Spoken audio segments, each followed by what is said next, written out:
ሰው በህይወት ካለ ሁሌ ስልጣን አለ። በቃ እንትናማ በጣም የሚገርም መሪ ነው እንዲሉ የምታረጉት ሁሌ አይደለም። የተመረጠ ጊዜ እየመረጣችሁ ትሁቱ ነው። ሰው እድለኛ ካልሆነ አንድ ሰው እድለኛ አለመሆን ብቻ አይደለም። በነገራችን ላይ ኔጌቲቭ ማይንድ ያለው ሰው በገባበት ቦታ ሁሉ የሚያማር የሚያለቃቅስ አይነት ሰው የለም። ከእንደዚህ አይነት ሰው ጋር አትሆን። ደካማ ጎን አይደለም ጥሩ ጎን ባይ ኤኒ ሚንስ የእናንተ ሳይድ የሆነውን ነገር በተአምር ለሰው አትናገሩ። በምንም ተአምር ሰዎች እናንተ ጋር ሲቀርቡ መረጃ እንዳያገኙ አድርጓችሁ ደብቁ። ግን ሰዎች ጋር ስትሆኑ ግን መረጃ አወጣጣቸው ነው። በተለይ ደግሞ እጃችሁ ላይ ከገቡ የማጥፋት እድል ካገኛችሁ እነዚህን ሰዎች ደግማችሁ እንኳን እንዳታስቡ ጨርሳችሁ አጥፏቸው ይላል። ለምን?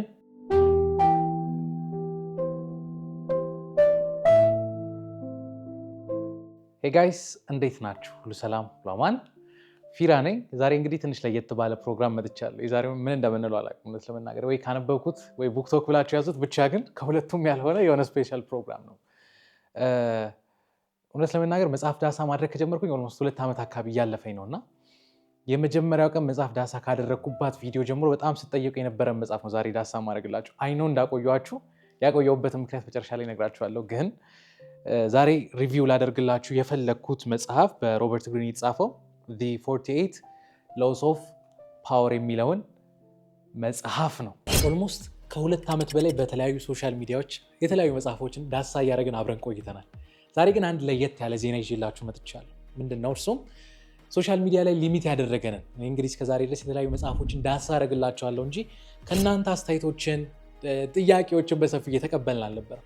ሶ ዋት ኢፍ የምንገናኝበት የተለያዩ መጽሐፎችን ዳሳ የምናደርግበት እኔ ብቻ ሳልሆን የተለያዩ ጸሐፊዎችን ጋብዘን መጽሐፍ ዳሳ የምናደርግበት ኢቨንት ብናዘጋጅ what do you think? ታህሳስ 17 ወይ ደግሞ ዲሴምበር 26 ካፒታል ሆቴል ባህል አዳራሽ ውስጥ አንድ ትልቅ ኢቨንት አዘጋጅቻለሁ። ይህ ኢቨንት የተለያዩ መጽሐፎችን ዳሳ የምናደርግበት፣ ግጥም፣ የተለያዩ አርቶች ያሉበት ፕላስ ደግሞ ጃዝ ናይት ያለበት ቁም ነገርም ፕላስ ደግሞ ኢንተርቴን የምናደርግበት ትልቅ ኢቨንት ነው። ኢቨንቱ ከ11 ሰዓት እስከ 2 ሰዓት የሚቆይ ኢቨንት ነው። መግቢያ 300 ብር ብቻ ነው። ፕላስ በአንዴ 2 እና ከዛ በላይ ትኬት ለምትቆርጡ ሰዎች፣ ቀድማችሁ ለምትቆርጡ ሰዎች ከ100 ብር ጀምሮ ዲስካውንት አዘጋጅላችኋለሁ። በጣም እርግጠኛ ነኝ እነዚህን ኮንተንቶች ከወደዳችሁ ያን ኢቨንት እንደምትወዱት። የተለያየ ቁም ነገር ያላቸውን ሰዎች እናገኛቸዋለን። ፕላስ መጽሐፍ የምትወዱ ሰዎች፣ ለማሳተም ማሳብ ያላቸው ሰዎች ለእናንተም ፕላትፎርም አዘጋጅተን እንጠብቃችኋለን። ታህሳስ 17 ካፒታል ሆቴል ከ11 ሰዓት እስከ 2 ሰዓት ከኛ ጋር ናችሁ። በምንም ታምር መቅረት አይቻልም። እንግዲህ ይህ መጽሐፍ ዳሳ ለማድረግ ለዛሬ እንኳን ፕሮግራም ስዘጋጅ በጣም ታግያለሁ። እውነት ለመናገር ይህን ላስጠብቂያችሁ የተወሰነ ለው ብቻ አውርቼ ባልፍ ፌር ስላልሆነ በተሻለ መጠን 48ቱንም ሕግ ቁጥብ አድርጌ ለማስረዳት ሞክራለሁ። ግን አንዳንድ ሕጎች ትንሽ ከበድ ያሉ ሀሳቦችን ያነሳሉ። ምን ማለት ነው? እንዴት ማስረዳት እንዳለብኝ ያደርግ ትንሽ ጠጠር ያሉ ሀሳቦች አሉ። ግን ዛሬ እንዴት ነው ሀሳቡን ምንም ሳልቆጥብ ጸሐፊ ብቻ በምን አይነት መንገድ ነው ሀሳቡን ለማስረዳት የፈለገው የሚለውን ነገር አሳያችኋለሁ። ሆፕፉሊ እንግዲህ የመጽሐፉን ሀሳብ በመልካም መንገድ ትረዱታላችሁ ብዬ ተስፋ አድርጋለሁ። ሮበርት ግሪን ማን ነው? ለምን ይህ መጽሐፍ ጻፈ? የሚለውን ትንሽ ነገር ከማንሳት ጀምር። ሮበርት ግሪን እንግዲህ ፕሮፌሽኑ ከስራ አንጻር ምንድን ነው የምትሰራው ብላችሁ ከጠየቃችሁት ኦልሞስት ያልሰራው ስራ የለም ወይ ደግሞ በስራ ምክንያት ያልሄደበት ቦታ የለም ትላላችሁ። አሜሪካ ሄደዋል፣ ዩሮፕ ሀገር ሄዶ ነበር። አንዴ ለፖሊሶች ጥናቶችን ይሰራ እንደነበር ተናግሯል። አንዴ ደግሞ ዜና ይሰራ ነበር። ብዙ አይነት ስራዎችን ሰርቷል እና በእነዚህ ስራዎች ያለ በጣም መጥፎ የሚባሉ አለቆች ያጋጥሞኛል። የስራ ባልደረቦች፣ በተለይ ደግሞ አለቆች ነው የሚላቸው አለቆች ያጋጥሞኛል። በዛ ልክ ደግሞ ጥሩ የሚባሉ አሪፍ የሆኑ ስራ አስኪያጆች ወይ ደግሞ አለቆች ያጋጥሞኛል እና አንድ ቀን የስራ ባልደረባ ወይ ደግሞ ጓደኛው ለምን መጽሐፍ አትጽፍም የሚል ኦፈር እንዳቀረበለት ይናገራል። ለምን መጽሐፎችን አትጽፍም? ሮበርት ግሪን ያኔ ነው እንግዲህ እስኪ ልሞክር ብሎ የመጀመሪያውን መጽሐፍ የጻፈውና ይህንን መጽሐፍ ሲጽፍ አይምሮ በቃ መጽሐፉን እንዲጽፍ ያነሳሳው ነገር ምንድን ነው ብላችሁ ከጠይቃችሁት የሚነግራችሁ ነገር ከዚህ በፊት የነበሩት መጥፎ አለቆቼ ምን አይነት አለቆች ናቸው? ለምንድን ነው መጥፎ የሆኑት? አንዳንድ ደግሞ በጣም በሚገርማችሁ ሁኔታ መጥፎ እንኳን ሆኖ ስኬታማ ናቸው። ጥሩ ሊድ ማድረግ የሚችሉ ሰዎች ናቸው። እና ወደኋላ ታሪክ ማየት ስጀምር የተለያዩ ነገስታቶች፣ የተለያዩ ጀነራሎችን በዛው መንገድ የሚገልጿቸው ሰዎች ነበሩ። መጥፎ ይባሉ ነበር። አንዳንዱ በጣም ጥሩ የሚባል ነበር። አንዳንዱ ስኬታማ ነበር። አንዳንዱ ደግሞ ሀገር እስከ ማፍረስ ድረስ የደረሱ በጣም ትልልቅ መሪዎች አሉ። ምንድን ነው ሚስጥራቸው የሚለውን ነው እንግዲህ ከማጥናት ይህንን መጽሐፍ ያወጣው። ይህንን መጽሐፍ ለምንድን ነው የጻፍከው ካላችሁ ርዕሱ እንደምታዩት በትልቁ አይደል ፓወር ብሎ የጻፈው። ፓወር ማለት በአማርኛ ስልጣን ነው። ምን ይላል? ሰዎች ከሰዎች ጋር ስንኖር ሁል ጊዜ ስልጣን የሚባለውን ነገር ሰው ላይ ማስረጽ ወይ ደግሞ ተጽዕኖ የሚባለውን ነገር ሰው ላይ ማሳደር እንፈልጋለን። ሰው በህይወት ካለ ሁሌ ስልጣን አለ። በፖለቲክስ ልትረዱ ትችላላችሁ፣ በሊደርሺፕ ልትረዱ ትችላላችሁ። ብቻ ሰዎች ካሉ የሆነ ሰው ላይ ስልጣን ወይ ደግሞ ተጽዕኖ ማሳደር ይፈልጋል። ከዚህ ሀሳብ ተነስቶ የሚላል ስልጣን ወይ ደግሞ power is not a position but it is a perception ይላል። ስልጣን ማለት ቦታ አይደለም፣ ወይ ባለስልጣን ሆናችሁ ወይ ስራ እድገት አግኝታችሁ የምትቀመጡበት ቦታ አይደለም፣ ወይ በገንዘብ የምታመጡት ቦታ አይደለም። ስልጣን ማለት ሰዎች እናንተን የሚመለከቱበት መንገድ። አንዳንድ ሰዎችን አይታችኋል፣ ጓደኞቻችሁ ማለት በጣም የሚሰሙ ልጆች አሉ። በቃ እንትናማ ከተናገረ የሚባል ልጆች። አንዳንድ ካፌ ስትገቡ ገና አይታችኋቸው በቃ ሞገሳም ቢሆኑ እንትናማ ብላችሁ አይኖቻችሁን የሚስቡ አይነት ሰዎች አሉ። ጸሐፊው ምንድነው የሚለው መሰላችሁ? እነዚህ ሰዎች እናንተ ላይ ፓወር ወይ ደግሞ የስልጣን ተጽዕኖ እያሳደሩባችሁ ነው። የትም ቦታ ሄዱ እንደዚህ አይነት ሰዎች አሉ። ስለዚህ እነዚህን ስልጣን የማሳደር እነዚህ ሰው ላይ ተጽዕኖ የማሳደር ሚስጥር ምንድን ነው? በገቡበት ቦታ ሁሉ ተጽዕኖ የሚያሳድሩ ሰዎች ሚስጥራቸው ምንድን ነው? ምን አይነት መስመሪያ ነው የሚጠቀሙት ቢለውን ነው እንግዲህ ለመመለስ ይህን መጽሐፍ ይጻፍ። ስለዚህ አሁን ስለ ስልጣን ስናወራ እያወራን ያለው ስለ ተጽዕኖ ነው፣ ተሰሚ ስለመሆን፣ ስለመከበር ነው። የተናገራችሁት ነገር ምን አይነት ሰው ላይ ተጽዕኖ ይፈጥራል፣ ምን አይነት ተጽዕኖ አይፈጥርም? ሰዎች ስትናገሩ ምን አይነት ቃሎቻችሁን ያከብራሉ፣ አያከብሩም? እነዚህን ነው የምንመዝነው። የሆነ ቦታ ብቻ አይደለም። ምክንያቱም አንዳንዴ በጣም ትልቅ ባለስልጣኖች ባሉበት ቢሮ የሚሰሙ ገና ስር ያሉ ኤክስፐርቶች አሉ። ኤክስፐርት ባለስልጣን የሚያዝበት አንዳንድ ቢሮዎች አሉ። ይሄ ሰው ፓወር ወይ ደግሞ ሰውየው ላይ ወይ ቢሮ ላይ ተጽዕኖ እያመጣ ምንድን ነው ሚስጥሩ? ጸሐፊው ምን ይላል? ሚስጥሮቹ እነዚህ 48 ህጎች ናቸው ይላል። ምናልባት እንደ ዲስክሌመር መጀመሪያ መናገር ፈልገው 48ቱን ህጎች ከመናገሬ በፊት ጸሐፊው ምን ይላል? እኔ መጽሐፍ የጻፍኩበት ዓላማ 3 ነው ይላል። የመጀመሪያ አዌርነስ ነው፣ እወቁት ነው። ሰው እናንተ ላይ ፓወር እናንተ ላይ ተጽዕኖ ያሳድራል ማለት ማኒፑሌት ያደርጋችኋል ማለት። ማኒፑሌት ማድረግ ማለት ምን ማለት ነው ታውቃላችሁ? ያፈዛችኋል ማለት። አንዳንዴ እያፈዘዛችሁ እናንተ ቆም ብላችሁ ወይ ወስናችሁ ያደረጋችሁ ይመስላችኋል። አንዳንድ ሰው ግን እያፈዘዘ ነው የራሱን ውሳኔ እንድትወስኑ የሚያደርጋችሁ። ስለዚህ ሰው በእንደዚህ አይነት መንገድ ማኒፑሌት ሊያደርጋችሁ ሲፈልግ እንድታውቁት። አንደኛው ዓላማ አዌርነስ ነው ይላችኋል። ከዛ ደግሞ ሁለተኛው ዓላማ ስትራቴጂስት እንድትሆኑ ነው። እናንተም አንዳንድ ጊዜ እነዚህን የምትፈልጉትን ነገር ለማስፈቀድ አንዳንድ ቢሮ ገብታችሁ ተሰሚ ለመሆን ከፈለጋችሁ እነዚህ እንደ ስትራቴጂ መጠቀም ትችላላችሁ። ስትራቴጃይዝ እንድታደርጉ ነው ሁለተኛ የጻፍኩላችሁ። ሶስተኛው ደግሞ ኢሞሽናል ኢንቴሊጀንስ እንድታሳድጉ ወይ ደግሞ የስሜት ብልሃት የሚባለውን ነገር እንድታሳድጉ ነው የጻፍኩላችሁ። ምክንያቱም ተጽዕኖ ለማሳደርም ለማወቅም ስሜትን መቆጣጠር የሚባለው ስሜትን ማኔጅ ማድረግ የሚባል ነገር ያስፈልጋችኋል። እንግዲህ ይሄን ለምንድን ነው የተናገርኩ ካላችሁ እሱም የመጽሐፉ ሀሳብ ገብቶታል ብዬ አስባለሁ። አንዳንድ ኢሮፓ ሀገሮች ይሄ መጽሐፍ እጃችሁ ላይ ከተገኘ ለእስራት ትዳረጋላችሁ። በነገራችን ላይ ሊትራሊ ባን ተደርጓል። አሜሪካ ውስጥ በጣም ብዙ ስቴቶች ውስጥ ይሄ መጽሐፍ እስር ቤት ውስጥ ከተገኘ የእስር እንትኑ ላይ ይጨምራል። በቃ እስር ቤት ውስጥ ታግዷል። በጣም ብዙ ትምህርት ቤቶች ይሄ መጽሐፍ አግዶታል፣ እንዳይነበብ አድርገውታል። ለዚህ ነው እንግዲህ ደጋግሜ ይህቺን እንደማስጠንቀቅ እየተናገርኩ ያሉት። አንዳንድ ህጎች ትንሽ ተጠር ስለሚሉ ምንድን ናቸው 48ዎቹ ህጎች?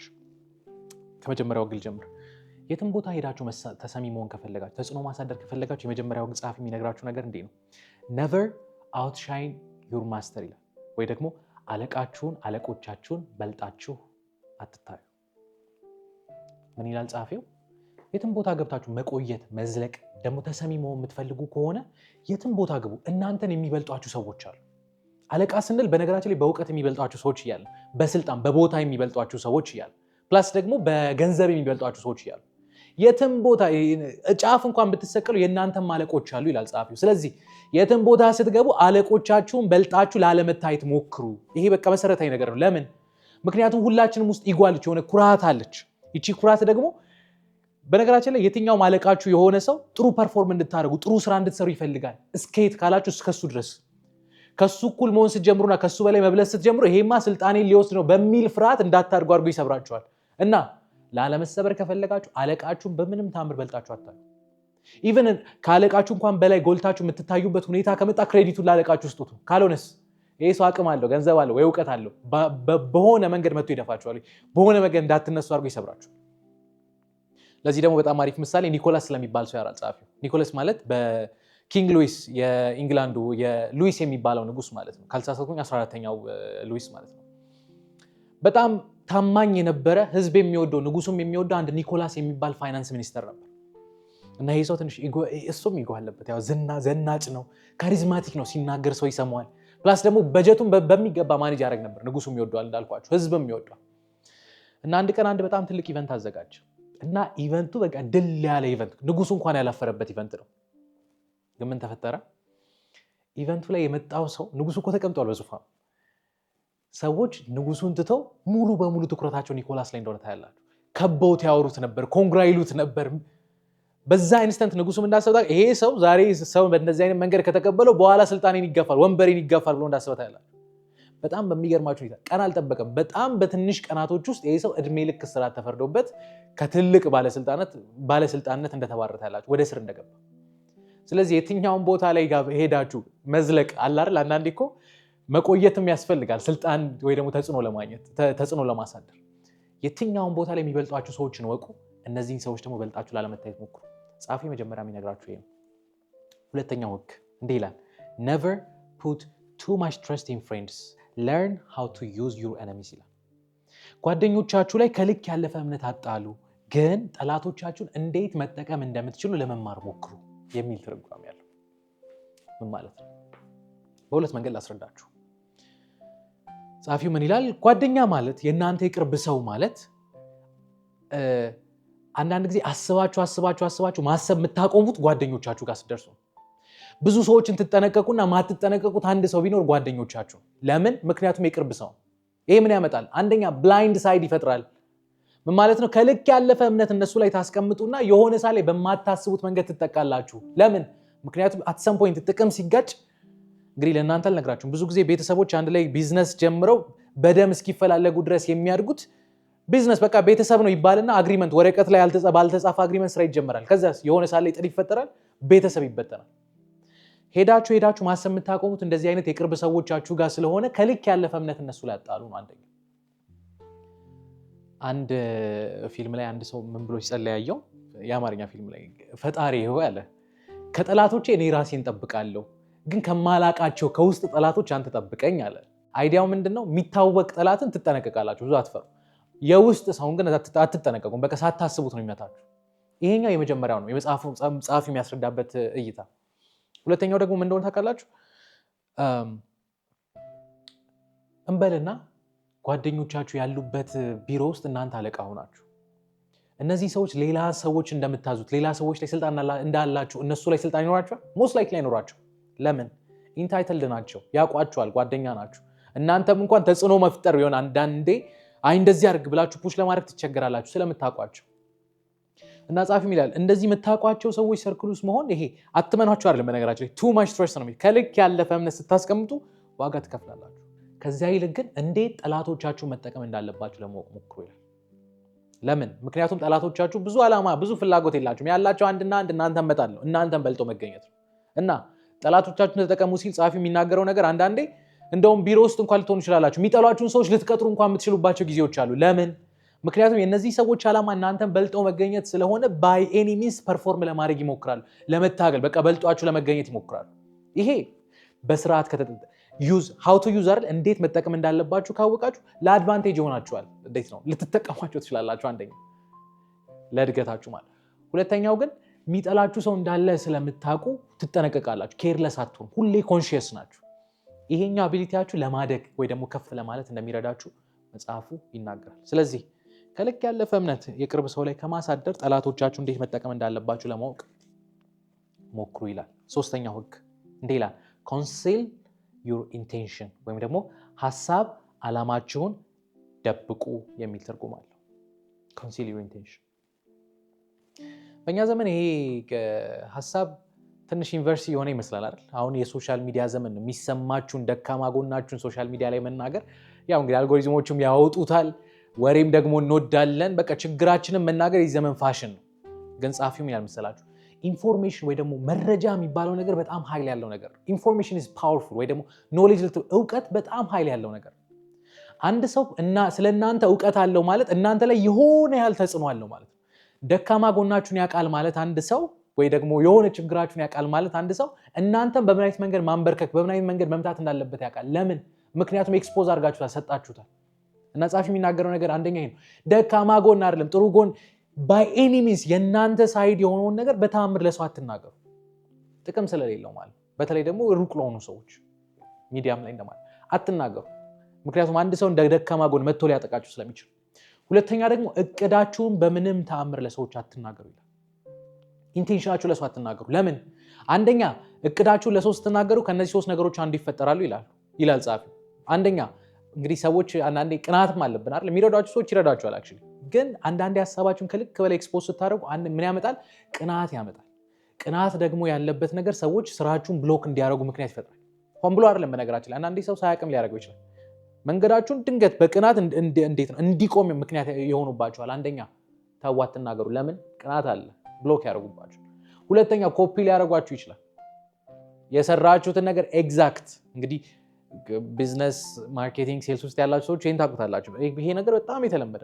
አንዳንዴ ሀሳብ ታወራላችሁ፣ ያ ስትራቴጂ የሆነ ሰው የሆነ ድርጅት ሲኮርጅ ታያላችሁ። አትናገሩ።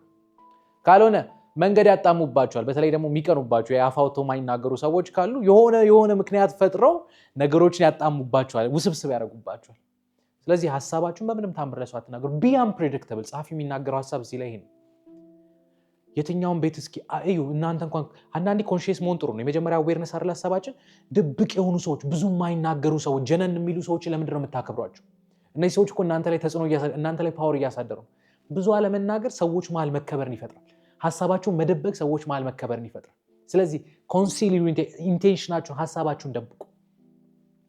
ለዚህ ደግሞ አንድ የአሪፍ ምሳሌ ያነሳል። የጀርመን ቻንስለር የነበረ የጀርመን መሪ ስለነበረ ሰው ኦቶ ቮን ቢስማርክ ስለሚባል ሰው መጽሐፉ ያወራል። ይሄ ሰው ጀርመንን ዩኒፋይ ለማድረግ ወይ ደግሞ ጀርመን ሀገሪቱን አንድ ለማድረግ የሚተጋ የነበረ ሰው ነውና በተወሰነ መንገድ ተሳክቶለታል። ለምን ካላችሁ ጸሐፊው ምክንያቱም ይላቸዋል። እንደ ምክንያት የሚያነሳቸው ሀሳቦች ለምሳሌ የመጀመሪያ ሀሳብ በጣም ድብቅ ነበር። ይሄ ሰው ከሆነ ሀገር ጋር ከሆኑ ወገን ጋር ጦርነት ይጀምራል ሲባል ድንገት ፓርትነርሺፕ ሲፈጥሩ ታዩታላችሁ። ከሀገሪቱ ውስጥ ሩቅ አይደለም፣ ከሀገሪቱ ውስጥ የሆነ ብጥብጥ ይፈጠራል ሲል የሆነ ስትራቴጂ ተጠቅሞ ወይ የሆነ ሳይድ ይዞ አንዱን ሳይድ ያጠፋል፣ ወይ ሰላም ይፈጥራል፣ ወይ የሆነ ነገር ያደርጋል። ማጠብቁትን ውሳኔዎች ይወስንና የሚጠሉት ሰዎች ኮንፊውዝ እንዳደረጋቸው ታያላችሁ። ሰው ሀሳባችሁን መደበቅ እንዴት ነው? ከጉዳቱ ይልቅ ጥቅሙ ያመዝናል። ሰው ኮንሲል ዩር ኢንቴንሽን፣ ሀሳባችሁን እቅዳችሁን ለሰዎች አትናገሩ። ሰዎች ደግሞ በጣም በሚገርማችሁ ሁኔታ ያከብራችኋል።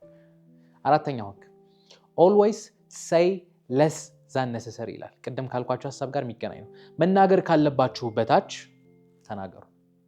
ለምን? ምክንያቱም ቅድም እንዳልኳችሁ ድብቅነት ያስከብራል። ድብቅ ስትሆኑ መናገር ካለባችሁ በታች ስትናገሩ ሰው ያከብራችኋል። ግን ጸሐፊው እዚህ ጋር እንደሚናገር ታውቃላችሁ። ሁለት አይምሮ ላይ የቀረው ነገር ዶንት ኦቨር ኤክስፕሌን ኤንድ ዶንት ኮምፕሌን የሚል ሀሳብ ያወራል። የሆነ ነገር ሲፈጠር ኦቨር ኤክስፕሌን ለማድረግ ስትታገሉ ለሰዎች ምን እያደረጋችሁ? ኦቨር ኤክስፕሌን ማድረግ ማለት ከልክ ያለፈ ማስረዳት ማለት አይ እንደዚህ እኮ ሆኜ እንደዛ እኮ ነው እንትና እኮ እንደዚህ አድርጎኝ። ምናልባት እናንተ ሰዎች እንዲረዷችሁ ሊሆን ይችላል ይህን ስታደርጉ የምታደርጉት። ግን ከዚህ በፊት አንድ መጽሐፍ ታሳርጌላችሁ ነበር፣ ትዝ ይላችኋል። ሃው ቱ ሪድ ፒፕል ላይክ አ ቡክ የሚል መጽሐፍ ላይ ሰዎች ሲዋሹ የምታውቁበት አንደኛው መንገድ ኦቨር ኤክስፕሌን ያደርጋሉ። ያልጠየቃችኋቸውን ነገሮች ያወራል። ለምን? ምክንያቱም ውሸት ሲሆን ሰውየው ውሸት እኮ እንደሆነ አቅም አንተ ግን ውሸት እንደሆነ ስለምታውቅ ህሊናንም ሰውየውንም ለማሳመን የምታገለው። ኦቨር ኤክስፕሌን ለማድረግ የሚሞክሩ ሰዎች የሚዋሹ ሰዎች ናቸው። እናንተ እንኳን ስትዋሹ ራሳችሁ ልታዩ ትችላላችሁ። እና ኦቨር ኤክስፕሌን አታርጉ። ውሸትን ነው የሚናገሩ አንደኛ። ሁለተኛ ደግሞ ኢንሲኪዩሪቲ፣ በቃ ገባህ አልገባህ ምን አገባኝ የሚል ሴንስ ነው ሰዎች መሀል የሚያስከብራችሁ። ካልሆነስ ኦቨር ኤክስፕሌን ስታደርጉ ከሰውየውን ነገር እየፈለጋችሁ ነው ማለት ነው። ለምሳሌ ከሆነ ሰው ገንዘብ ለመቀበል የምትሄዱ ከሆነ ኦቨር ኤክስፕሌን ታደርጋላችሁ። ለምን? ከሱ ገንዘብ ትፈልጋላችሁ። ለአንድ ሰው ኦቨር ኤክስፕሌን ስታደርጉ ከአንተ የሆነ ነገር እፈልጋለሁ፣ ሰውየው እናንተ ላይ ተጽዕኖ እንዲያሳድር መንገድ እየፈጠራችሁለት ነው። ሶ ዶንት ኦቨር ኤክስፕሌን። ከዛ ዶንት ኮምፕሌን። ኮምፕሌን ማድረግ እንግዲህ ኦቨር ኤክስፕሌን ተቃራኒ ነው። ኮምፕሌን አይ እንደዚህ እኮ ሰዎች መሀል ንቀትን ያመጣል። ሰዎች ይንቃቸዋል። በነገራችን ላይ እንደዚህ ማድረግ በጣም ልክ ያልሆነ ነገር ነው። ሁለተኛው ደግሞ ምክንያት ኮምፕሌን የሚያደርግ ሰው እኔ አቅም የለኝም እያለ ነው። በነገራችን ላይ ኮምፕሌን ስታደርጉ በቃ እኔ ምን ላድርግ ነው። ኮምፕሌን የሚያበዛ ሰው እናንተ ሳምናችሁ ኃላፊነት ትሰጡታላችሁ ወይ? ምክንያቱም የፒቢዲ መጽሐፍ ዳሰሳ አደረግ ትዝ ይላችኋል። ዩር ኔክስት 5 ሙቭ የሚል መጽሐፍ ላይ አንዱ ምን አለ? አንድ ሰው ልቀጥር ብዬ አለ፣ ራሱ ፒቢዲ የተናገረው ነው። ለምንድን ነው በፊት ከነበርክበት ድርጅት የወጣው ስንለው፣ አይ አለቃው እኮ እንደዚህ አድርጎ ሰው አይሰሙ ምን ስለ አለቃው በቃ የሚያስጠላ ነገር ነገረናል። እና ኦኬ እኛ ጋማ የተሻለ ነገር አለን ብለን ጥሩም ሲቪ ስላለው ቀጠር ነው አለ። 2 ዓመት አልቆየም አለ ሰው። ከ2 ዓመት በኋላ ስራ አለቀቀም። እንዳደረገ ታውቃላችሁ? የበፊቱን አለቃ በተሳደበበት በተናገረበት መንገድ ስለዚህኛውም አለቃ መናገር ጀመረ። ሁሌ ኮምፕሌን የሚያደርጉ ሰዎች ባህሪያቸው ነው። ሰዎች አንድን ነገር አንድ ያደርጉም ይላል ሮበርት ግሪን። አንድን ነገር አንድ ያደርጉ ትላንትና የሚያደርጉት ነበር፣ ልምድ ነው። ስለዚህ ሁሌ ኮምፕሌን የሚያደርግ ሰው ነገም ስራ አይሰራም፣ ተጫውቶ ነው የሚሄደው፣ አበላሽቶ ነው የሚሄደው። ስለዚህ እናንተ በዚህ ወጥመድ ውስጥ ላለመያዝ ከፈለጋችሁ ኦቨር ኤክስፕሌን አታርጉ፣ ኮምፕሌን አታርጉ። ኮምፕሌን ማድረግ ታቁማላችሁ ማለት በነገራችን ላይ በቃ የመጣው ይምጣ አሜን ብዬ ይቀበላለሁ ማለት ነው። ጥሩም ይሁን መጥፎም ይሁን ግድ የለብኝም በቃ ህይወት ይመጣል አይደል እቀበላለሁ ከዛ መፍትሄ ሰጥቼ አልፋለሁ የሚል መልእክት እንደምትናገሩ ጸሐፊው ይናገራል። አራተኛው ህግ ይሄ ነው። አምስተኛው ህግ so much depend on reputation guard it with your life ይላል። ስማችሁ ላይ ተመስረቱ ወይ ደግሞ ስማችሁ ላይ በደንብ ተመስረቱ እንደውም ይላል እንደ ነፍሳችሁ ጠብቁት ይላል። እንደ ነፍሳችሁ ጠብቁት። እንግዲህ ሰዎች ማለት ተጽዕኖ ለመፍጠርም ለመከበርም ትልቁ ነገር ስማችሁ ነው አይደል? ሀበሻ አባባል አለው ስም ከሚጠፋ ምናምን የሚል እንግዲህ አባባሉን አላውቅም። ሰዎች ስለእናንተ የሚያስቡት ሰዎች እናንተን ሲያስቡ አይምሯቸው ላይ የሚመጣው ፒክቸር ማለት እናንተን ትሪት የሚያደርጉበት መንገድ ተመሳሳይ ነው ማለት ነው። ለምሳሌ ስማችሁን ሲጠራ አይ የሆነ የሚስቅ የሚቀልድ ልጅ ማለት በቃ ያ ስማችሁን ያ ማንነታችሁ ነው። እናንተ ጋር ቁም ነገር ለመስራት ሲመጡ በምንም እናንተ እንኳን ቁም ነገር ብላችሁ ከሄዳችሁ እንትና ቁም ነገረኛ ነው ይሏችኋል። ሶሻል ሚዲያ ላይ ራሱ ታውቃላችሁ የሚቀልድ ሰው ቁም ነገር ሲናገር እናንተ ራሱ ለማመን ትቸገራላችሁ። ለምን? ስሙ ነው። እና ጸሐፊው ምን ይላል? ስማችሁን ጠብቁት፣ እንደ ነፍሳችሁ ጠብቁት ይላል። ለምን? ምክንያቱም ከዚህ በኋላ የሚፈጠረው ነገር ማለት ስማችሁ ላይ እስካሁን ድረስ የገነባችሁት ስማችሁ ሲታይ የስራ ሰው የተናገረውን ነገር የሚያደርግ የሆነ ነገር ብላችሁ ኤክስፕሌን የምታደርጉ ከሆነ ያ ማንነታችሁ ነው። ተቃራኒው እስከሆነ መጨረሻችሁ እንደሚወርድ መጽሐፉ ይናገራል። ስለዚህ ስማችሁን እንደ ነፍሳችሁ ጠብቁት። አይ ቲንክ እዚህ ላይ ብዙ ኤክስፕሌን ማድረግ ያለብኝ አይመስለኝም። ስማችሁን እንደ ነፍሳችሁ ጠብቁት። ሰዎች አንዳንዴ ምን አለ መሰላችሁ ኢጎ ምን ትለናለች? ሰዎች ማለት እኔ መከበር እፈልጋለሁ ይላል አይደል? ሁላችንም ሰው እኮ እንዲያከብረን እንዲወደን እንፈልጋለን። ግን ደግሞ ተግባራችን አንዳንዴ ዲፍረንት ይሆናል። ስማችንን የምንጠብቀው በተግባራችን ከሆነ የምታደርጉትን እያንዳንዱ ነገር ስሜን ይመጥናል ወይ ደግሞ ልገነባ የምፈልገውን ብራንድ ይመጥናል ወይስ አይመጥንም የሚለውን ነገር ለመረዳት እንድትሞክሩ ጸሐፊው አስምሮ ይነግራቸዋል። ስለዚህ መከበር ይገባኛል እንዴት ይንቀኛል ከማለት የምታደርጉትን ነገር በዛ መንገድ እንድትመጥኑት ወይ ደግሞ በዛ መንገድ እንድታደርጉት ጸሐፊው እዚህኛው ህግ ላይ ይናገራል። ስድስተኛው ህግ ይላል court attention at all cost እይታ ወይ ደግሞ ትኩረትን በምንም አይነት ዋጋ አገኙ የሚል አይነት ሀሳብ ነው። ጸሐፊው ምን ይላል? እይታ ባለበት ትኩረት ባለበት ድምጽ ባለበት ወይ ደግሞ አይን ባለበት ቦታ ሁሉ ኃይል አለ ወይ ፓወር አለ ወይ ደግሞ ተጽዕኖ አለ ይላል። ሰዎች የሆነ እንዴት ነው በአንዴ ትኩረታቸውን የሆነ ቦታ አደረጉ ማለት ትኩረታቸውን ያደረጉበት አካል ያ አካል ትልቅ ተጽዕኖ አለ። የኛ ዘመን እንግዲህ ሶሻል ሚዲያ ታዩታላችሁ። አይን ሁሉ ያለበት ሶሻል ሚዲያ አለ። እዛ ላይ ተጽዕኖ መፍጠር ቻላችሁ ማለት አንዳንዴ እንደ ሀገር ሶሻል ሚዲያ ይሄን አይደል እየፈጠረ ያለው እንደ ሀገር የሆነ ሰሞን የምናስበውን ነገር ማኒፑሌት ማድረግ ይችላል መቆጣጠር ይችላልላችሁ ማለት ነው። እና ጸሐፊው ምንድነው የሚያወራው መሰላችሁ? ሰዎች ማለት መከበር የምትፈልጉ ከሆነ እንዲያከብሯችሁ የምትፈልጉ ሰዎች አሉ አይደል? የነሱን ትኩረት ማግኘት እንድትችሉ ይናገራል። ደግሞ ትኩረት ሳቡ ሲል መጽሐፉ የሚናገረው ስማችሁን ሊገነባ በሚችል መንገድ ትኩረት ለመሳብ ሞክሩ የሚል ሐሳብ ነው የሚያወራው። ስም በሚያጠፋ መንገድ ትኩረት ሊገኝ ስለሚችል ማለት ነው። አንዳንዴ እንዴትም ብዬ እውቅና እንዴትም ብዬ ዝና ላገኝ ምናልባት ለሆነ ጊዜ ሊጠቅም ይችላል። ግን እንደው ኢንተርምስ ኦፍ ክፋት አሉ በቃ በመጥፎ የሚያውቁን ወይ ደግሞ በመጥፎ ዓለም የሚያውቃቸው በመልካም መንገድ ሳይሆን በመጥፎ መንገድ እና መታወቅ አይደለም። ቅድም ያልኳችሁ ከዚህ በፊት ያወራሁትን ህግ አትርሱ። ስማችሁ ላይ ተመስረቱ አይደል? መልካም ስም ለመገንባት ሞክሩ። መልካም ስም ደግሞ የምትገነቡት አቴንሽን ግራብ በማድረግ ነው። ሰው ሁሌ አቴንሽን ያለበት ምንድነው? አቴንሽን ግራብ ለማድረግ ሞክሩ። ክብራችሁን ሳጥሉ ማለት ነው። ሀሳብ ላይ አስምሩልኝ። ምክንያቱም ጸሐፊው ይላል አውት ኦፍ ሳይት ከሆናችሁ አውት ኦፍ ማይንድ ትሆናላችሁ። ሰው ከአይኑ ካጠፋችሁ ወይ ደግሞ ከአይኑ ዞር ካላችሁ ከሀሳቡም ጠፋላችሁ። ሰው ከሀሳቡ ከጠፋ ሰው ስላንተ ኬር የማያደርግ ከሆነ እሱ ላይ ተጽዕኖ መፍጠር አትችልም። ሁሌ የሰው አይን ውስጥ መልካም በሆነ መንገድ ለመግባት ሞክሩ። ቢኮዝ ቪዚቢሊቲ ኢዝ ኪ ይላል። መታየት ትልቅ ቁልፍ ያለው ነገር። ሰባተኛው ህግ እንዲህ ይላል ጌት others to do the work ከዛ እንዲህ ይላል but always take credit ስራውን ሌሎች ሰዎች እንዲሰሩ አድርጉና እውቅናውን ግን እናንተ ውሰዱት ይላል። ትንሽ አሁን ከዚህ በኋላ ማውራቸው ግን ጠጠር እያሉ ይላል። እንደ መሪ አንድ ነገር እንድትረዱ ጸሐፊ የሚናገረው ነገር መሰላችሁ የትኛውም ሶሳይቲ የትኛውም ማህበረሰብ የሆነ ነገር የማድረግ አቅም አለ። ማህበረሰብ ብቻ አይደለም ሰው ምንም ነገር የማድረግ አቅም አለ። ግን ይሄን ነገር ለማድረግ ሁሉም ሶሳይቲ መሪ ይፈልጋል። አይታችሁ ከሆነ የተለያየ ባህል አለ ዓለማችን ላይ። ሁሉም ባህል ምንድነው የራሱ ቋንቋ አለው፣ የራሱ ስርዓት አለው። ግን ሁሉም ባህል ውስጥ የሆነ መሪ አለ። ለምን? ምክንያቱም ሰዎች የሚመራን እንፈልጋለን። እና ጻፊ ምን መሰላችሁ እናንተ ሰዎች ማለት ተጽዕኖ መፍጠር ከፈለጋችሁ you have to be leader መሪ መሆን አለባችሁ። መሪ ደግሞ ስትሆኑ ሰዎችን ስትመሩ እንዲህ ይላል እናንተ ትእዛዝ መስጠት ነው እንጂ ወርዳችሁ የእጅ ስራዎችን ላለመስራት ሞክሩ። ወርዳችሁ አትታዩ። መሪ ናችሁ፣ በቃ ሰዎች ስራ እንዲሰሩ አድርጓቸው። እናንተ ወርዳችሁ የጉልበት ስራውን አትስሩ እንደማለት ነው። በነገራችን መሪ ከሆንክ ትእዛዝ ስጥ፣ ቁጭ በል ሰዎች ሲሰሩ። ግን ደግሞ እንደሚያከረው ታውቃላችሁ፣ ቅድም ያልኳችሁ እንዲሰሩ አድርጉና ክብሩን ግን ለእናንተ ወሰዱት። የሰሩት እኮ እነሱ ናቸው። አንተ መሪ ነህ፣ ትእዛዝ ነው የሰጠው። ክብሩን ግን እናንተ ወሰዱት፣ እውቅናው እናንተ ወሰዱት። ለምንድን ነው የሚናገረው? የትኛው ንጉስ ወርዶ ሲዋጋ ሰምታችሁ ታውቃላችሁ? ንጉስ ያስዛል። ከዛስ ጦርነቱ ካሸነፈ ንጉስ እንትና ድል ነሳ ነው የሚባለው። እሱ ሌሎች ስራዎችን ለሰዎች ይሰጥና ከዛስ ክብሩን ግን ለራሱ ይወስዳል። ጀነራሎችን ሄዳችሁ ልታዩ ትችላላችሁ። እንትና የሚባለው ጀነራል መራ። እውነት ነው፣ መምራት በነገራችን ላይ ትልቅ ስራ ነው። እሱ እያወራድኩ አይደለም። ግን ሌሎች የእጅን ስራ እንዲሰሩ አድርጓቸው፣ እናንተ ትእዛዝ ግን ክሬዲቱን ለእናንተ ወሰዱ። እነዚህን ሰዎች ምሳሌ ይሰጣል። ለምሳሌ ቶማስ ኤዲሰንም ጨምሮ ጸሐፊ ምሳሌ ይሰጣል። በነገራችን ላይ ቶማስ ኤዲሰን በጣም አሪፍ ኢንቨንተር የነበረ ሰው ነው። በነገራችን በጣም ጀግና ክሬቲቭ የነበረ ሰው መጀመሪያ አካባቢ፣ ግን በጊዜ ሂደት እያደገ ሲሄድ፣ ፈጠራው ስራ እያደገ ሲሄድ ሰውየው ቢዝነስማን መሆን ነበረበት። ስለሱ ታሪክ ምናልባት አንድ ቀን ካነበብኩት ላይ በሰፊው ይሰራላቸዋል። በጣም ቢዝነሱ እየሰፋ እያደገ ሲመጣ እሱም ቢዝነስማን መሆን ነበረበት። ምን እንዳደረገ ታውቃላችሁ?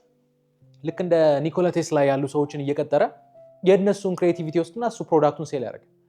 አምፖል እሱ አልፈጠረም የሚባል ነገር ሰምታችሁ ታውቃላችሁ? አሁን እሱን የሰራው ምናምን የሚባል ነገር ይነሳል። ግን አንዳንዶች ምን ያነሳሉ? ነው አንድ ኤክስፐርት ነው የሰራው ከዛ ክሬዲቱን እሱ ወሰደ ይባላል። እንደነዚህ አይነት ሰዎች ሌላ ሰዎችን ስራ ያሰሩና ክብሩን ራሳቸው ይወስዳሉ። ይሄ ሰዎች ላይ ተጽዕኖ ለመፍጠር የሚረዳችሁ ነገር እንደሆነ ጸሐፊው ይናገራል። 8ኛው ህግ ሜክ other people come to you use bait if necessary ይላል። ወደ ሰዎች አትሂዱ። እኔ እንደው ትንሽ እቺን ቃል ልጨምርባት። ወደ ሰዎች አትሂዱ፣ ግን ሰዎች ወደ እናንተ እንዲመጡ አድርጉ። አስፈላጊ ከሆነ ሳቢ የሆኑ ነገሮችንም ስጧቸው ይላል። አስፈላጊ ከሆነ ምን ማለት ነው? በስራም ይሁን በምንም ነገር ከሰዎች ጋር ይሄ ኮሚኒኬት ልታደርጉ ወይ ደግሞ ኔጎሽዬት ልታደርጉ፣ ልትከራከሩ ወይ ደግሞ ብቻ ልታወሩ ከሄዳችሁ፣ ለምሳሌ እኔ ጋር የሆነ ነገር ፈልጋችሁ ከመጣችሁ እኔ ነኝ አይደል የሆነ ነገር መሰጣችሁ። እኔ እናንተ ላይ ኔጎሽዬት ስናደርግ ወይ ደግሞ ስንደራደር ስንከራከር እኔ እናንተ ላይ ተጽዕኖ የመፍጠር አቅም አለ። ለምን? እናንተ ናችሁ እኔ ጋር የመጣችሁት። የሆነ ገንዘብ ፈልጋችሁ እኔ ጋር ከመጣችሁ አይ ፓኬጁን ገንሱት ወይ እንዲያርጉላችሁ ይችላል። እኔ ጋር ስትመጡ ለቨረጅ አለኝ ማለት ነው። ልከራከራችሁ አያዋጣኝም ብዬ ልሄድ ይችላል። ጻፊው ሮቤ ለመሰላችሁ ከሰዎች ጋር ምንም ነገር ለማድረግ ስትሄዱ ወደ ሰዎች አትሄዱ፣ ሰዎች እናንተ ጋር እንዲመጡ አድርጉ ነው። ሰውየው ጋር ከሄዳችሁ እሱ አቅም አለ፣ የመንጠባረር አቅም አለ። ቢሮ ከሄዳችሁ ምን አልከኝ ይላል፣ ወደኋላ ቁጭ ይልብሃል። ተሽከርካሪ ወንበር ላይ ጥግ ይዞ ቁጭ ይልብሃል። አቅም እየሰጣችሁት ነው። አንተም ራሱ በቃ ኮንፊደንት ብትሆን ጥግነ ቁጭ ያልከው ወንበር አትመጭም። ሳይኮሎጂካሊ አቅም አለው፣ ማኒፑሌሽን ስለሆነ። ወደ ሰውየው ከምትሄድ ሰውየው ወደ አንተ እንዲመጣ አድርግ። አስፈላጊ ከሆነ ይላል ቤት ማለት ሳቢ የሆኑ ነገሮችን ለመስጠት ሞክሩ። ሳቢ የሆኑ ነገሮች ሰውየው ወደ አንተ እንዲመጣ ለማድረግ የሆኑ ነገሮችን አድርጉ። እንደው ምሳሌ ሌላ ህግ አለች በነገራችን ላይ ትንሽ ይህንን በደንብ አምፕሊፋይ ማድረግባት ህግ፣ ግን ሰዎች ወደ እናንተ እንዲመጡ የሚያደርጉ ነገሮች አሉ። ለምሳሌ አግሪመንት ላይ የተለያዩ አግሪመንቶችን ክሬት ስታደርጉ ሰውየው የሚፈልገውን ነገር ኦፈር አድርጉ ቀድማችሁ እንደማለት ነው። 9ኛው ህግ ዊን ትሩ ዩር አክሽን ነቨር ትሩ አርጊመንት ይላል። በስራችሁ እንጂ በንግግራችሁ ወይም በወሬ ለማሸነፍ አትሞክሩ። እንግዲህ መንገር አይጠበቅብኝ አይደል? አይጠበቅብኝም። ከወሬ ይልቅ ስራ አሸናፊ ነው። በጣም ደስ የምትል ምሳሌ ያለ ጸሐፊ የሚናገረው አሌክዛንደር ዘ ግሬት ስለሚባለው ሰው ታውቃላችሁ ብዬ አስባለሁ። የማሴዶኒያ ንጉስ የነበረ ወይ ደግሞ ግሪክ ላይ ይመራ የነበረ ሰው። ይሄ ልጅ ልበለው እንግዲህ አባቱ በ20 ዓመቱ ተገደለና የማሴዶኒያ ንጉስ ነበር አባቱ። በ20 ዓመቱ ተገድሎ ይሄ ልጅ በቃ ግዴታው ስለነበር አይደል ኃላፊነቱም ስለሆነ በአባቱ ቦታ በ20 ዓመቱ ነው ስልጣን ያዘው። ንጉስ የሆነው በ20 ዓመቱ ነው። ኢማጂን በ20 ዓመት ትልቅን መንግስት የመምራት እድል ማግኘት ማለት ነው። እና በዚያን ጊዜ እዛው ስልጣን ላይ የነበሩ ሰዎች ኮምፕሌን አደረጉ። ይሄ ልጅ እውቀት የለውም፣ ራሱን መምራት ያልቻለ ልጅ እንዴት ነው ይሄንን ትልቅ መንግስት እንዲመራ መፈቀድ ያለበት? በጣም ብዙ ኮምፕሌን እንደተነሳ ታያላችሁ። አሌክዛንደር እንዳደረገ ታውቃላችሁ። ከአንዱም ጋር አልተከራከረም። ይሄ ክርክር ውስጥ እንደዛ ነገር ውስጥ አልገባም። ኢሚዲየትሊ እንዳደረገ ታውቃላችሁ። ያንን ስልጣን ከያዘ በኋላ ግሪክን ማስፋት አለብኝ ውስጥ ያለ እኮ አለመረጋጋት አለ። ስልጣን እኮ ለስልጣን በቂ አይደለም የሚባል ወሬ እየተነሳ ነው።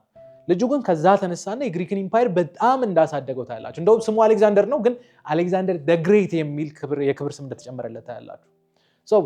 እናንተ እንዳውት የሚያደርጋቸው የሚከራከሯችሁ ሰዎች መኖራቸው መምጣታቸው አይቀርም። ኦኬ፣ ግን እነሱም በክርክር ሳይሆን በስራችሁ ለማሸነፍ ከቻላችሁ የትም ቦታ፣ በነገራችን ላይ በስራ ካሸነፋችሁ ሰው ሊከራከራችሁ አይጠበቅም፣ ምክንያቱም ሰርታችሁ አሳይታችኋል። በክርክር አይደለም፣ ሁሌ በስራ ሰዎችን ለማሸነፍ እንድትሞክሩ መጽሐፉ ይናገራል። ፈጠን ልበል። 10ኛው ህግ ኢንፌክሽን ይለዋል። 10ኛው ህግ ጸሐፊው ወይ ደግሞ ሲበትነው avoid the unhappy and the unlucky ደስተኛና እድለኛ ያልሆኑትን ሰዎች ካጠገባችሁ አርቁ የሚል ሐሳብ ነው የሚያወራው። ትንሽ ከበድ የሚል ሐሳብ ነው ግን ማለት ነው አንዳንድ ጊዜ ሰዎች ይላል እንግዲህ በመጽሐፉ መሰረት በሄዱበት ቦታ ሁሉ እድለቢስ የሆኑ ሰዎች አሉ። የሚነኩት ነገር ሁሉ የሚበላሽባቸው ይላል። እድለቢስ የሆኑ ሰዎችን ካጠገባችሁ አርቁ። ለምን? ኢንፌክሽን ነው፣ ይጋባል፣ ይተላለፋል። ሰው እድለኛ ካልሆነ አንድ ሰው እድለኛ አለመሆን ብቻ አይደለም በነገራችን ላይ ኔጌቲቭ ማይንድ ያለው ሰው በገባበት ቦታ ሁሉ የሚያማር የሚያለቃቅስ አይነት ሰው የለም። ከእንደዚህ አይነት ሰው ጋር አትሆኑ። የሆነ ነገር ይጭንባቸዋል። አይምሯችሁ ራሱ ወደ ኔጌቲቭ በሆነ መንገድ ይወስድባቸዋል። ስለዚህ አንሃፒ ደስተኛ ያልሆኑ በሆነ ባልሆነ የሚያማሩ እና ደግሞ አንለኪ የሆኑ ሰዎችን በተቻለ መጠን ካጠገባችሁ አርቁ። ምን ስለሚተላለፍ 11ኛው learn to keep people dependent on you ይላል። ሰዎች እናንተ ላይ ጥገኛ እንዴት መሆን እንዳለባችሁ ወይ ደግሞ ሰዎች እንዴት እናንተ ላይ ጥገኛ ማድረግ እንዳለባችሁ ለማወቅ ለመማር ሞክሩ ይላል። ምን ማለት ነው?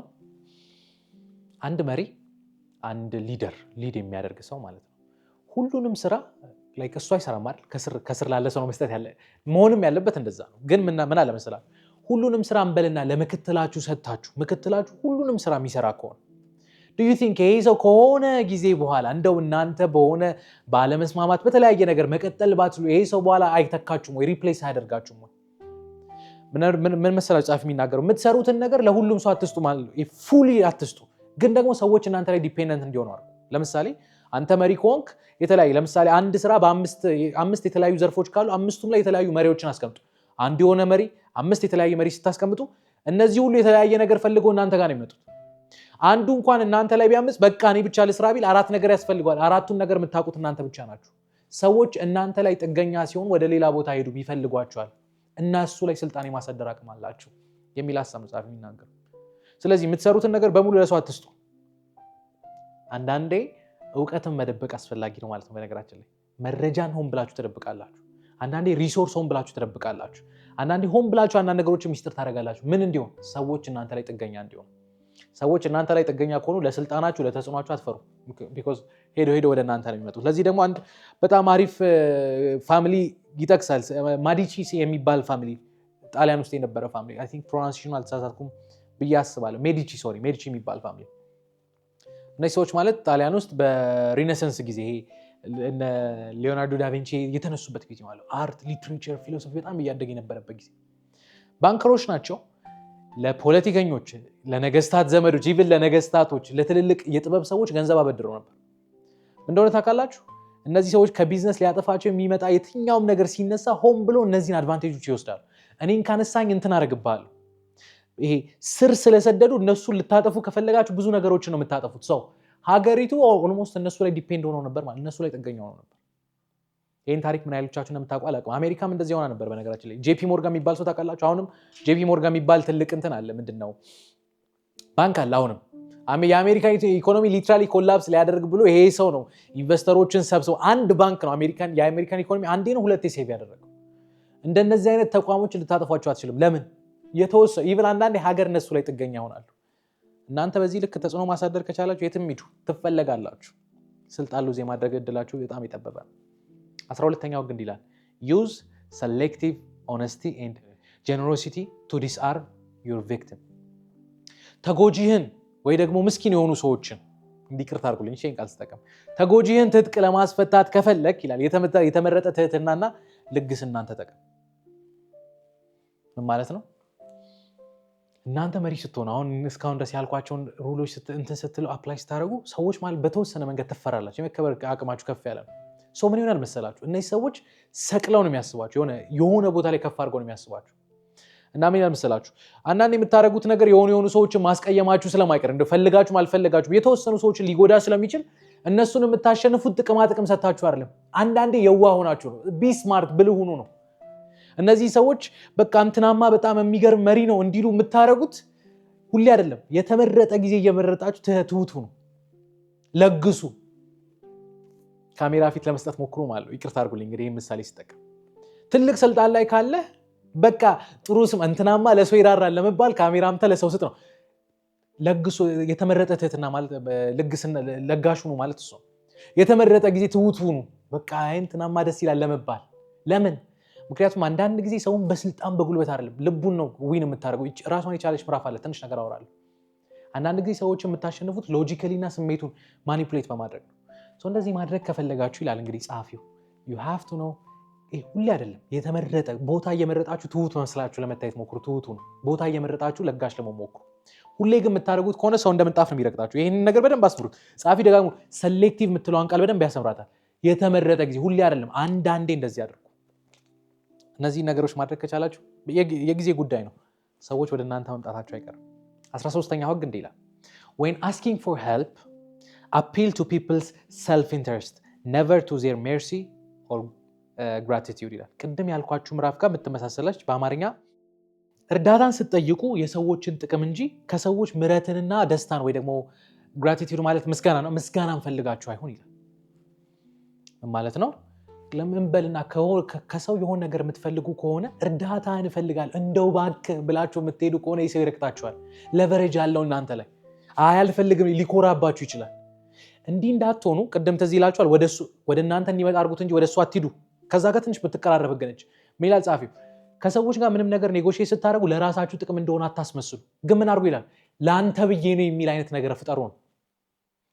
እኔ ካንተ የሆነ ነገር የምፈልግ ከሆነ እንዲፈልጋለሁ እንዲያደርጋለሁ ሳይሆን ይሄን ብታደርግ እንዲጠቀማል ከዛ እግረ መንገዳችሁን ጣል እኔም ደግሞ ይችን አገኛለሁ ብላችሁ አጣጥላችኋት የእናንተን ጥቅም ኔጎሺዬት አድርጉ። ስትደራደሩ እንደዛ አድርጉ። አንዳንዴ ኔጎሺዬት ስናደርግ ምን ተሳሳተው ነው እኔም እንደዚህ ያደርጋለሁ። ኖ ዋን ኬርስ አባውት ዩ። ሰውየው ስለአንተ የሚያገባው ነገር የለም። ካንተ ጋር እንዲሰራ የምትፈልግ ከሆነ አንድ ነገር አለ። ከሰውየው የሆነ ነገር ስትፈልግ እርዳታውን እርዳታ ወይ ደግሞ ምስጋና እንደሚፈልግ ሰው ሆነ ሳይሆን ጥቅም ፈልጎ አንተም ትጠቀማለህ እየረዳኸኝ አይደለም እየተጠቀምኩ ነው የሚል አይነት ሴንስ ክሬት አድርጉ። በዚህ እንግዲህ በጣም ጥሩ የሆኑ ሴቶች ናቸው አይደል? ሴቶች በጣም ጎበዝ ማኒፑሌተሮች ናቸው። እነሱ እንኳን ፈልጓችሁ በሆነ መንገድ አይምሯችሁን የሆነ ነገር አድርጎ እናንተ እንድትናገሩ የማድረግ አቅም አላቸው። እንደዚህ አይነት ማኒፑሌሽን ቴክኒኮችን ከተጠቀማችሁ ኔጎሺዬት ስታደርጉ ስትወራረዱ ወይ ደግሞ ስትደራደሩ በቃ አታፍሩ። በቃ አልፈልግም እንደዚህ ነው የማለት አቅም ታገኛላችሁ። እርዳታ እንዳልኳችሁ እርዳታ ስትፈልጉ ሰውየው ጋር ስትሄዱ የሆነ ነገር ሉዝ እያደረጋችሁ እንደዚህ አይነት ሁኔታው ስላለመግባት ቢዝነስ እድል ይዤ ልመጥቻለሁ ብላችሁ ኦፈር አድርጉ። ሰዎች ላይ ኦቶሪቲ ይሰጣችኋል። 14ኛው ህግ እንዲህ ይላል ፖዝ አስ አ ፍሬንድ ወርክ አስ አ ስፓይ። ወዳጅ መስላችሁ ቅረቡ ግን እንደ ሰላይ ስሩ ይላል። ምን ማለት ነው? ቅድም እንዳልኳችሁ መረጃ የሚባለው ነገር በጣም አቅም ያለው ነገር፣ በጣም ትልቅ ሌቨሬጅ ያለው ነገር ነው። ከአንድ ሰው ጋር ስራ ስትሰሩ እንደው ይቺ ነገር ረጋ ብዬ ለመናገር ሞክራለሁ። ከአንድ ሰው ጋር ስራ ስትሰሩ አንዳንዴ ከሰውየው የምትፈልጉትን ነገር ሎጂካል ሆናችሁ አይደለም የምትሰጡት። ምን ማለት ነው? በቃ እንዲኮ አንድ ሲደመር አንድ ሁለት እኮ ስለሆነ እንደዚህ ብላችሁ አይደለም። አንዳንድ ጊዜ ሰውየውን ስሜታዊ ማድረግ ያለባቸው ሁኔታዎች አሉ። ደካማ ጎኑን ማወቅ ያለባቸው ሁኔታዎች አሉ። ከሰውየው ጋር ኔጎሺዬት ስታደርግ እኔ እኮ እንደዚህ እኮ እንደሆነ አውቃለሁ ግን እንዲሁም ብዬ ነው የሚል አይነት አርጊውመንት ማሳደር ከፈለጋችሁ፣ የሚያሳምን አይነት ንግግሮችን መናገር ከፈለጋችሁ እንደ ወዳጅ መስላችሁ ቅረቡና ግን እንደ ሰላይ ስሩ። መረጃ ሰብስቡ። ደካማ ጎኑ ምንድን ነው? ምን ሊያደርግ እያሰበ? እናንተ የራሳችሁን ሀሳብ ደብቁ ይላል እንግዲህ ጻፊው። በምንም ታምር ሰዎች እናንተ ጋር ሲቀርቡ መረጃ እንዳያገኙ አድርጓችሁ ደብቁ። ግን ሰዎች ጋር ስትሆኑ ግን መረጃ አወጣጣቸው ነው። ሀሳቡ እንደዛ እንደ ሰላይ ስሩ ማለት ነው። ይሄን ለማድረግ እንዲያርጉ አንደኛ ትረስት፣ ሰዎች መሃል መተማመንን ፍጠሩ። አንደኛ ሰዎች እንዲያምኗችሁ አድርጉ። ሰዎች መሃል ጓደኛ መስላችሁ ቅረቡ። ሁለተኛ learn to listen፣ ከመናገር ይልቅ የመስማት አቅማችሁን አሰውትሩ። አብዛኛውን ጊዜ አትናገሩ፣ እዩ። ሰዎች ስሜታዊ ሲሆኑ የሚወስኑት ውሳኔ አለ፣ ሲናደዱ የሚወስኑት ውሳኔ አለ። ምን አይነት ጊዜ ምን አይነት ውሳኔ ልጠቀም የሚለውን ነገር እንድታውቁት እዩ። በቃ listen። ኤምፓቲ የሚባል ነገር እዚህ ጋር ይመጣል። በደንብ ቁጭ ብላችሁ እንድታዩ ይናገራል። ሶስተኛው ደግሞ ምን ያመሰል ያንን ዕውቀት እንዴት መጠቀም እንዳለባችሁ ለማወቅ ሞክሩ። አንዳንዴ ማኒፑሌሽን ሰውንም ሼም አስይዛችሁ የምትፈልጉትን ነገር ለማግኘት አቅም ይሰጣችኋል። ያንን መረጃ እንዴት መጠቀም እችላለሁ የሚለውን ነገር ለማወቅ ሞክሩ። እንደ ወዳጅ መስላችሁ ቅረቡ፣ ግን እንደ ሰላዩ መረጃዎችን ሁሌ ቃርሙ እንደማለት ሁሌ ኢንፎርሜሽን ለመያዝ ሞክሩ።